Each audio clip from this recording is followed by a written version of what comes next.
For today's vlog mga kabady ay meron naman tayong panibagong YouTube channel na review o i-feature walang iba kundi yung YouTube channel ni Mylene. Ito si Mylene ay meron siya may 54,000 subscribers. Dito sa video ito mga kabady ay ating alamin kung magkano na nga ba yung kanyang estimated YouTube sahod. Disclaimer, lahat na makikita yung amount dito o yung mababanggit ko amount dito ay pawang estimated po lamang gamit ang Social Blade.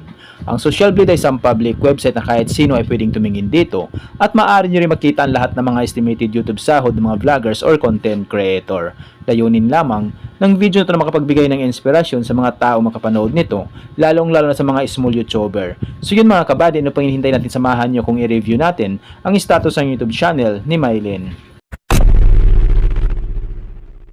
So yun mga kabady, dito tayo ngayon sa official YouTube channel ni Mylene dito sa Social Blade. So dito makikita natin na umabot sa 55,000 subscribers. Ito si Mylene. At meron siya 952 uploads na video. Total lang yung video views umabot na sa 20 million. Ginawa yung YouTube channel noong October 15, 2020. Total grade, letter C. Social Blade rank pang 853,983. Subscriber rank pang 2,700. Video views rank pang 1,085,116.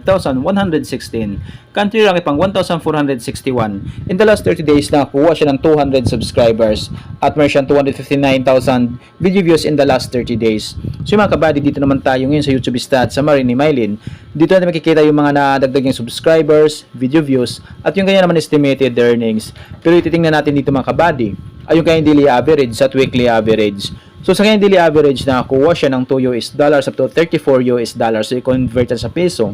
Simula convert sa lowest na meron siyang $2 times sa 59 ay meron siyang 118 pesos na posibleng kitain sa loob ng isang araw. At kung mabot niyo yung highest sumabot sa $34 i-times natin sa 59 ay meron siyang 2,006 pesos na posibleng kitain sa loob ng isang araw.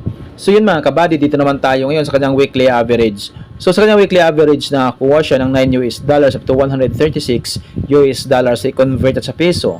Simula i-convert sa lowest na meron siyang $9 i-times sa 59 ay meron siyang 531 pesos na posibleng kitain sa loob ng isang linggo. At kumabot naman niya yung highest sumabot sa $136 i-times natin sa 59 ay meron siyang 8,024 pesos na posibleng kitain sa loob ng isang linggo. So yun mga kabady, dito naman tayo ngayon sa kanyang estimated monthly earnings. So disclaimer po lamang mga kabady, ang video na ito ay layunin lamang na makapagbigay ng inspirasyon sa mga tao makapanood nito, lalong-lalo na sa mga small YouTuber. So dito sa estimated monthly earnings ni Mylene ay meron siyang $65 up to $1,000 so i-convert sa peso. Simula convert sa lowest na meron siyang $65 i-times natin sa 59 ay meron siyang 3,834 pesos na posibleng kitain sa loob ng isang buwan.